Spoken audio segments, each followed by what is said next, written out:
After this, Americans got used to more of this. The searches a little more frequent, questions more probing, a security-conscious nation. But most people do not seem to mind.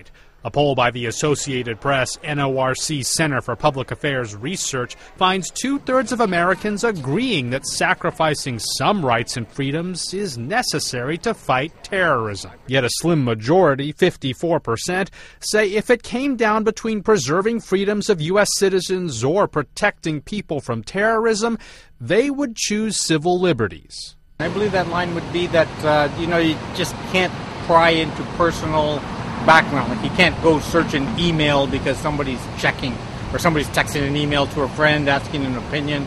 About half of those polled say they have lost some of their own personal freedoms in the terrorism fight. So far, over the last 10 years, the only thing that I have seen or we have seen is the airport security, and that's it. There were so many lives taken for through the bombing that it can't go back to just being naive to not being secure.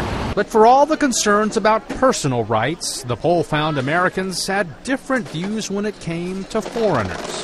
When it comes to non-U.S. citizens, Americans are generally more accepting of infringements on their civil liberties in terms of government surveillance of their emails, of their phone calls, and their general interactions with other people. The poll involved telephone interviews with 1,087 adults. The margin of error is plus or minus 4.1%.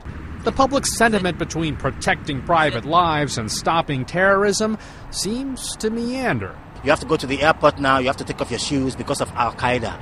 Thank you, Bin Laden, and thank you, Bush, because we have lost everything. I mean, it doesn't feel intrusive other than when you're at the airport getting patted down. So the trade-offs of that is that we have, a safe place to call home. People do not want to lose their freedom because the sacrifice is too great.